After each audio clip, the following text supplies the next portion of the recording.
Hello po mga kababayan, mga kaibigan, mga katokis, mga kapots. Kamusta po kayong lahat? And once again, welcome po dito sa ating mumunting channel, Simply Tokis Vlog. Tayo po ay magbibigay ng maiksing komento, opinyon at reaksyon sa mga mainit na usaping pampolitika sa ating bansa. So pag-usapan natin mga kababayan yung binalikan po ni Representative Libiste o si Leandro Libiste na siya pong anak ni Senator Loren Legarda, yung pahayag, no, kinounter ni Kong Libiste yung pahayag nung nahuli nilang district engineer na si Engineer Calalo, no? Kasi po itong si Calalo, nagsalita po siya, ang sinasabi niya, ito po ay isang pamumulitika lamang. Hindi po yan panunuhol, mali po. Ginagawan lang nila ako ng istorya, dinideny niya po yung bribery, kundi ito po ay isang ipinag-utos sa akin para po tulungan ang programa ni Kong Libiste. Mali po, pamumulitika lang, yun ang sabi niya. Okay? So, ganun din po, meron pong isang mambabatas na nasisiraan na ng ulo. Grabe mga kababayan, tahasang sinabi, nasiraan na ng ulo dahil sa ambisyon, hindi niya nakuha. O, ayan po, no? Okay, shout out po lahat sa inyo and may God bless us all. So, unahin na natin mga kababayan, ito pong kay Congressman Leandro Libiste.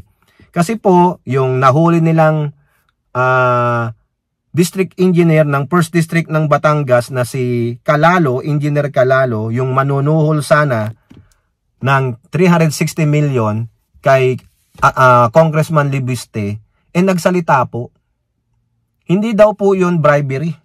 Ito po sabi sa News 5, District Engineer denies bribery attempt in counter affidavit, no? Si Engineer Abelardo Calalo, sabi niya, accusations were distorted version of the truth.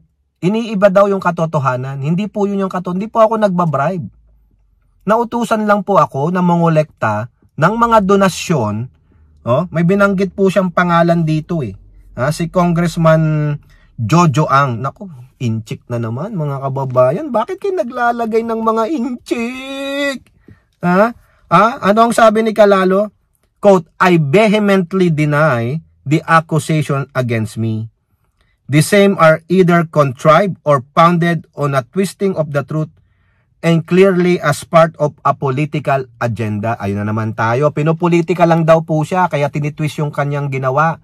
Mali po yung pagkakaalam ninyo. Ito pang pagpapatunay niya.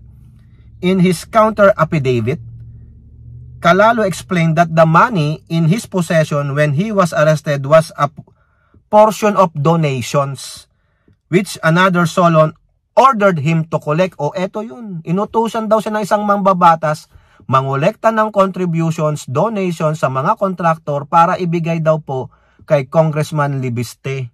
According to Calalo, uswag party list, ano na naman itong mga party list na to no? Representative Jojo Ang instructed him to collect donations from contractors with their district as a show of support for the projects and programs of Libiste back in May. Calalo said he managed to collect a small amount from a single contractor. Ayan daw po, no? So yun ang panama niya. According to Calalo, it was the Solon who broached the topic of the donations and expressed intent to receive the funds during their discussion. This is a case of instigation and not entrapment. I only brought the donation of the contractor solely upon the instruction of Congressman Jojo Ang. Ayan, Jojo Ang, magpaliwanag po dito. Ito pa, pressing for confession. Naku, pinipilit yata siya. Binabraso daw siya ni Congressman Libiste. Calalo also said that Libiste had repeatedly pressed him for information about the project biddings allegedly rigged by his predecessor, former Congressman Eric Buhain. According to Calalo, Libiste may have been seeking a confession that Buhain had received kickbacks from projects. Ayan, no? Mukhang binabaliktad niya na po si Kong Libiste. Kino-coerce daw siya ni Libiste. Ngayon mga kababayan, ano naman ang balik dyan ni Congressman Leandro Libiste? Diyan po sa politiko. May resibo DPWH engineer admits getting donations from contractors for programs. May resibo po, sabi ni Kong Libiste. O eto po, inaamin ni engineer na nangongolekta siya ng pera galing sa contractor pero sinasabi niya para lang ito sa mga programa ko. Yun daw mga programa ni Libiste. At natutuwa daw ang mga contractor sa mga ginagawa ko as courtesy magbigay sa akin ng porsyento at inamin niya po sa kanyang affidavit na nasa 3.6 billion hanggang 360 million daw ang pwedeng ibigay na courtesy na suporta para sa aking mga programa. Ang hindi niya binanggit sa kanyang counter affidavit ay may kasamang resibo ang perang ibinigay niya. Kaya po ito pinopoint out to raise question on the affidavit because he admits the very crucial information. Ang tanong, may resibo ba? Libiste noted that the receipts appear to be the basis of the amount to be given to him. Ang pera ay may kasamang resibo o ayan. At meron din siyang marami pang ibang mga kontraktor na binanggit na willing magpadala ng tulong at wala siyang pinangalanan na kahit sinong kontraktor. So kung gusto niya mapatunayan na hindi po siya magko-cover up ng mga kontraktor, mabuti kung pangalanan na niya ang mga kontraktor na ito para ang mga kontraktor na ito ay pwede ring magsalita na sa media kung totoo ba o hindi na kinausap sila ni DE. At willing silang magpadala ng suporta para sa aking mga programa. Oo nga naman. Iskwil mo na. Tama yun. Iskwil mo na. Ha? Mas maganda yan. In a separate statement, Libiste said that the receipts were for 3 contractors awarded to Top Notch Trading and Construction Company owned by Mr. R. Jose C. Noche from Lemery, Batangas. Libiste said, perhaps Mr. Noche could say more. But I heard that he recently left the country. Patay! Umalis na! Nagtakbo-takbuhan na yung mga kontraktor na nadadamay. Kaya ko lang nabanggit yung example na yun dahil siya ay kontraktor ng 3 proyekto na may resibo I could stitch together those facts. Baka galing sa kanya yung pera. Libiste also debunked Calalos' claim that he has a political agenda. That's why we were focused po on the facts. Inaamin niya na ngolekta siya ng pera sa mga kontraktor para ibigay sa akin. Sabi lang niya donation ito pero may kasamang resibo.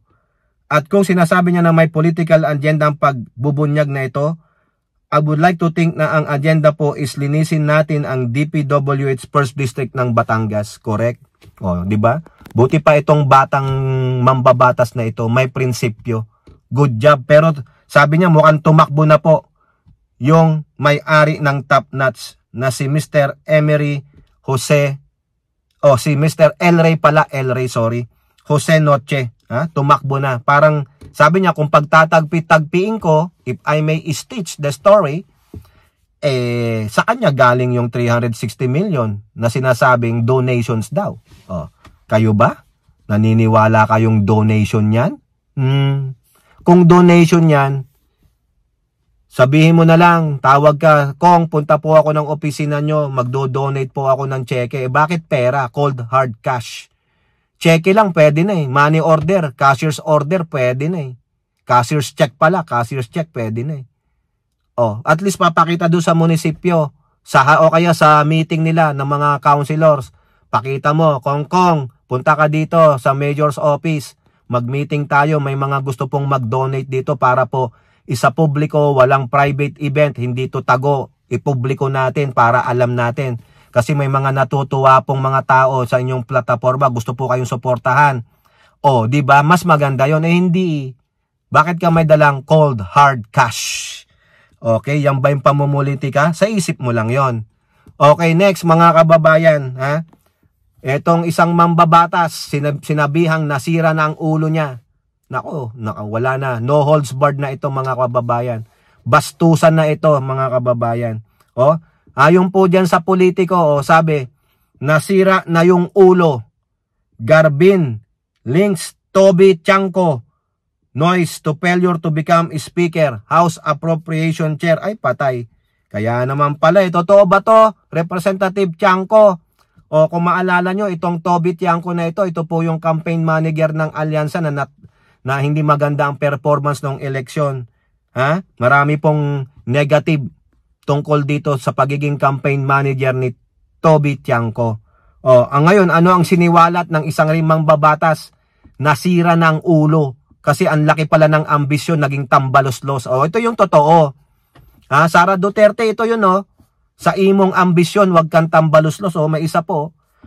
Sinasabi ko lang, nasira na ang ulo. Ayan po ang sabi ni Ako Bicol Party List. Kakampi to ni Elizalde ko. Alfredo Garbin. Siya ang nagsabi. Link na botas Representative Tiangco's noise, yung pag-iingay daw, over the 2025 national budget to his failure to become Speaker of the House and Chairperson of the powerful House Committee on Appreciation. Ay, dalawa pala ang gusto nito kung hindi makuha ang speakership. Gustong hawakan yung nagmamaniobra ng pera sa Kongreso. Sa interview kay Garbin, sabi niya, sa palagay niyo po, ano po yung hugot ni Kong Toby Tiangco? Bakit niya po ginagawa ito? Sabi nung nagtatanong. Sagot ni Garbin, quote, siguro nasira na yung ulo dahil hindi naging speaker. Gusto maging speaker, wala naman na sumusuporta sa kanya.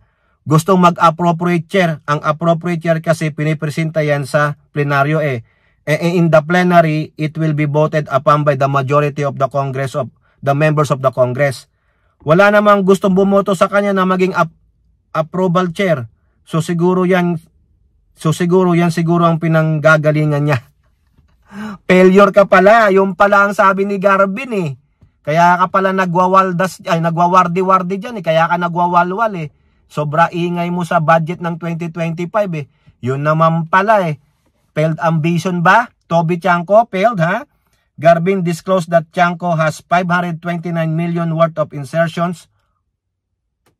Isa ka rin pala Tapos questionin mo yung 2025 national budget, including 2 flood control projects for Navotas that were awarded to St. Timothy Construction and SYMS Construction Trading. Contractors that are linked to the anomalous project. Siguro tanungin natin siya, si Tiangco, may itinulong ba siya dito kung bakit nakapasok ito sa pangongontrata sa kanyang distrito? As you know, these 2 constructors are mentioned to be involved in ghost projects. Sana red flag na yun sa kanya. Toby Tiangco, linis-linisan tayo Para kang ano pala dyan Ikaw ba sacred cow ka? Kaya ka panay palang batikos. But inililihis niya yung usapin and did not take advantage of the presence of the 2 contractors. Yun naman pala. Ba't di ka nagtanong? Hindi mo ginisa yun. Yung sana yung pagtunan dahil yung galit ng tao doon sa pagwawaldas ng pera, lalo na sa ninakaw na pera sa ghost project. Garbin said he is not saying na merong diferensya o anomalya yung kontrata ng St. Timothy and SYMS doon sa kanyang distrito. But prudence and due diligence will dictate na sa kanya mismo. Masyado siyang mabusisi pero nakalimutan niyang busisiin yung kanyang sariling bahay. Ay, nako. Malinis ka pala. Hindi naman pala malinis yung bahay mo. He noted that the budget insertions were questioned by Tiangco were not yet released. Unlike the flood control projects he inserted in the 2025 national budget. Wow! Nagmamarunong, nagmamagaling, nagmamalinis. Yung pala, hindi rin malinis. Ano tawag nyo dyan? Hypocrite. Yan Representative Tiangco, i-counter mo yan. Ang sabi niya lang mga kababayan, hindi naman ako kontraktor bakit? Si Villanueva ba kontraktor? Yun lang ang palusot mo? Hindi ka kontraktor? Bakit? Si Martin ba kontraktor? Si Chis Escudero ba kontraktor? Wow, ang tindi mo. Sagutin mo yung sinabi ni Representative Garbin. Nasira na ang ulo. Kasi bakit? Gusto maging speaker, walang bumoto. Gustong maging House Appropriate Chairman, walang bumoto. Ngayon, nagngangaw-ngaw. May ambisyon pala. Naging tambaluslos. Sorry ka. May pumalag sa'yo. Okay? Kayo po, ano pong inyong masasabi? Comment down below and don't forget to like and share. Hope to see you in the next videos. Bye-bye. God bless.